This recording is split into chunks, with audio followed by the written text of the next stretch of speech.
Hi friends, I am Dr. Shelmi Antony. Now we are going to discuss about glycolysis. Humans consume a variety of carbohydrates and digestion converts these complex carbohydrates into simple monomers for metabolism like glucose, fructose, etc.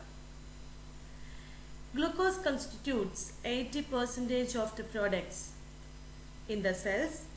Either it is broken down or stored as glycogen. In humans, by the process of cellular respiration, glucose and oxygen are metabolized to release energy with carbon dioxide and water as byproducts. This glucose metabolism has three stages: glycolysis, citric acid cycle, and electron transport chain and oxidative phosphorylation. By these three processes, the glucose is metabolized and release the energy as ATP. In glycolysis, the glucose is converted to pyruvate. This product of glycolysis, that is pyruvate, it enters to citric acid cycle. Before it enters into citric acid cycle, pyruvate is converted to acetyl coenzyme A with the help of an enzyme pyruvate dehydrogenase. In citric acid cycle, this acetyl coenzyme A is oxidized and produce carbon dioxide, NADH2, FeDH2, etc. These products of citric acid cycle enters into electron transport chain and undergoes oxidative phosphorylation and produces ATP. It's an overview of glucose metabolism. The first step of glucose metabolism, that is glycolysis. Glycolysis is also known as EMB pathway.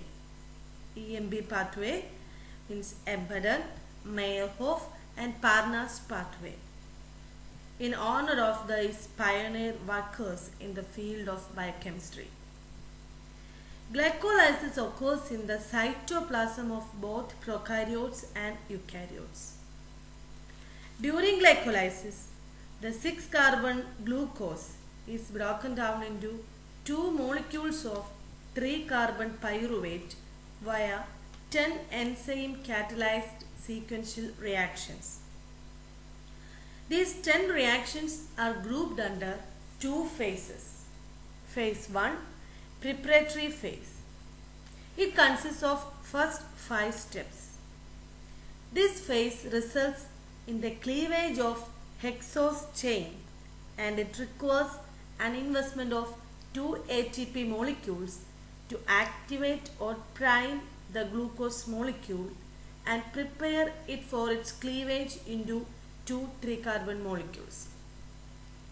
And next is phase 2. It is known as payoff phase. This phase consists of the last 5 reactions of glycolysis. In this phase, the energy is liberated during the conversion of 3-carbon molecule to pyruvate by the coupled phosphorylation of ADP to ATP. So phase 2 is energy conserving. Among these 10 steps, 3 steps are irreversible. And finally, 2 pyruvate molecules are formed from 1 molecule of glucose. See the pathway of glycolysis. Here we can see the 10 steps of glycolysis.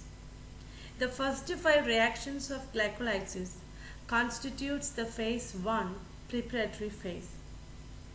And the next 5 steps are coming under the phase 2 payoff phase. And about the first step, phosphorylation of glucose. In the first step, glucose is activated or primed by its phosphorylation at C6 to yield glucose 6-phosphate using ATP as phosphate donor. That is, one phosphate group from ATP is transferred to the sixth position of the glucose. As a result, the glucose is converted to glucose 6-phosphate and ATP is converted to ADP. This phosphorylation reaction prevents the glucose molecule to leave the cell because the negatively charged phosphate will not allow it to cross the hydrophobic interior of plasma membrane. That is, it prevents diffusion of glucose out of the cell. Why is phosphorylation of glucose is important in glycolysis? Answer is, the process of phosphorylation prevents the diffusion of glucose to move out of the cell. And this phosphorylation process is catalyzed by an enzyme known as hexokinase. As we know, the name of an enzyme depends on the substrate to which it acts and the reaction which it catalyzes. Here, the substrate is glucose and the reaction is phosphorylation. So, the name of this enzyme is hexokinase. Like all kinases, hexokinase also needs a cofactor, that is Mg2 plus, for its activity. What I mean by this cofactor? Cofactor is the non-protein part of the enzyme. When it combines with the protein part of the enzyme, means upper enzyme, then only the enzyme can attain its catalytic activity. And the product of this reaction, glucose 6-phosphate, is an important compound being at the junction of many metabolic pathways like glycolysis, glycogenolysis, gluconeogenesis and hexose monophosphate shunt pathway. And this step is irreversible. That's one important thing. And it is the first priming reaction in glycolysis. And it is the first step where ATP is utilized to activate the glucose molecule. That's why it is the first priming reaction. And the second point is isomerization of glucose 6-phosphate. Glucose 6-phosphate is reversibly isomerized to fructose 6-phosphate by an enzyme known as phosphoglucose isomerase. Thus, the 6-membered pyranose ring of glucose 6-phosphate is converted into 5-membered furanose ring of fructose 6-phosphate. And this is a reversible step. The third step is the phosphorylation of fructose 6-phosphate. Fructose 6-phosphate is converted to fructose 1,6-diphosphate by utilizing the enzyme phosphofructokinase. Here also ATP is acting as the phosphate donor. That means one phosphate group of the ATP is transferred to the first position of the fructose 6-phosphate or first carbon of the fructose 6-phosphate. As a result, the fructose 6-phosphate is converted to fructose 1,6-diphosphate and ATP is converted to ADP. It is the first unique and committed step in glycolysis because the enzyme phosphofructokinase is the most important control element in this pathway. This reaction is also irreversible.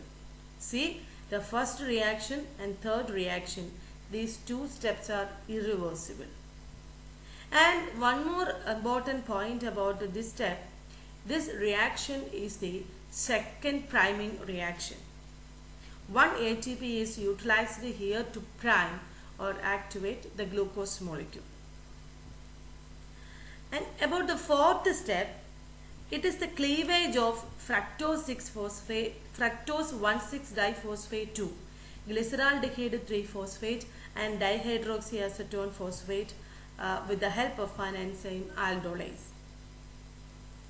The 6-carbon compound fructose 1,6-diphosphate is converted to two 3-carbon molecules, glyceraldehyde 3-phosphate and dihydroxyacetone phosphate. And the fifth step, that is the last step of the phase 1, that is isomerization of dihydroxyacetone phosphate. The glyceraldehyde 3-phosphate, an aldose that can be directly degraded in the subsequent reaction steps of glycolysis, but dihydroxyacetone phosphate, a ketose, cannot be. So dihydroxyacetone phosphate can be readily and reversibly converted into glyceraldehyde 3-phosphate by the enzyme triose phosphate isomerase. This is an isomerization reaction and occurs very rapidly. This reaction completes the first phase of glycolysis, that is the preparatory phase of glycolysis. And next, step 6, it is the first step of second phase, payoff phase. Sixth step is oxidative phosphorylation of glyceraldehyde 3-phosphate. In this reaction, glyceraldehyde 3-phosphate is converted to 1,3-diphosphoglycerate with the help of an enzyme glyceraldehyde 3-phosphate dehydrogenase. This is a reversible reaction. And here the hydrogen removed in the oxidation is transferred to a coenzyme NAD and yield the reduced coenzyme NADH. And the other hydrogen atom that appears in the medium as H+. So in this reaction, NAD is converted to NADH. And the next step, the seventh step, is the transfer of phosphate from 1,3-diphosphoglycerate to ADP. 1,3-diphosphoglycerate that gives one of its phosphate group to ADP with the help of an enzyme phosphoglycerate kinase. And as a result, 1,3-diphosphoglycerate is converted to 3-phosphoglycerate and ADP is converted to ATP. Listen, this is the first ATP generating reaction in glycolysis, which involves the transfer of a high energy phosphate group from carboxylic group of 1,3-diphosphoglycerate to ADP by enzyme phosphoglycerate kinase and producing ATP and leaving 3-phosphoglycerate. And the next step, eighth step, that is the isomerization of 3-phosphoglycerate. The 3-phosphoglycerate is converted to 2-phosphoglycerate due to the intramolecular shift of phosphonyl group from C3 to C2 by this enzyme. This is also a reversible reaction. And the next ninth step, it is the dehydration of 2-phosphoglycerate. The 2-phosphoglycerate is dehydrated by the action of enolase to phosphoenol pyruvate. This reaction is freely reversible. And in this figure, we can see the release of water molecule. And the last step of glycolysis is transfer of phosphate from phosphoenol pyruvate to pyruvate. This is the second ATP generating reaction in glycolysis. This reaction involves transfer of a phosphoryl group from phosphoenol pyruvate to ADP, thus forming ATP and pyruvate. This is another physiologically irreversible step in glycolysis. So in this figure, all the 10 steps of glycolysis are there. These 10 steps are important. In the preparatory phase, 2 priming reactions, and the payoff phase, 2 ATP forming reactions are there. In glycolysis, only 3 steps are irreversible. Step 1, the glucose is converted to glucose 6-phosphate by hexokinase. And next, fructose 6-phosphate is converted to fructose 1,6-biphosphate by phosphofructokinase. And last step of glycolysis, that is also irreversible. Phosphoenol pyruvate is converted to pyruvate by pyruvate kinase. It's very important. These are the 3 irreversible steps of glycolysis. Substrate level phosphorylation. We know that oxidative phosphorylation and substrate level phosphorylation. And in the case of glycolysis, 2 ATP synthetic reactions are there. Means one is catalyzed by phosphoglycerate kinase and the second is catalyzed by pyruvate kinase. These are the 2 ATP forming or ATP synthesizing reactions in the pair phase. These 2 steps involve the direct transfer of a phosphate group from a sugar phosphate intermediate to ADP. So this type of phosphorylation is known as substrate level phosphorylation.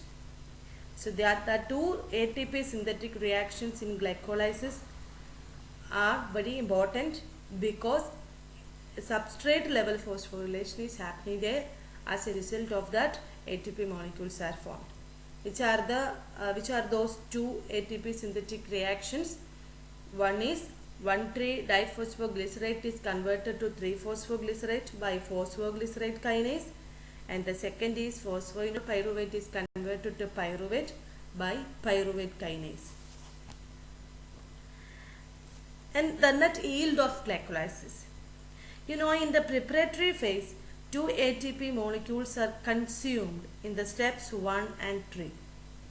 But in the payoff phase, 2 ATP molecules and 1 NADH molecules are formed in steps 6, 7 and 10 respectively. Then, in step 5, dihydroxyacetone phosphate is also formed from fructose 1,6-diphosphate. But this dihydroxyacetone phosphate cannot undergo subsequent reactions of glycolysis. So this dihydroxyacetone phosphate is converted to glyceraldehyde 3-phosphate and completes the reaction. So in effect, 2 glyceraldehyde 3-phosphate molecules are converted to pyruvate. So total energy yield in the payoff phase is 2 NADH and 4 ATP. So 1 NADH will give 2.5 ATP. So in glycolysis, 2 NADH means total 5 ATP. 5 ATP from 2 NADH molecules and 4 ATPs are formed in the payoff phase. Total we are getting 9 ATP. But you listen, 2 ATP molecules are used in the preparatory phase of glycolysis. So we have to reduce 2 ATP molecules from this total ATPs. So 9 minus 2 ATP gives 7 ATP molecules. The net yield of glycolysis is 7 ATP molecules. Thank you.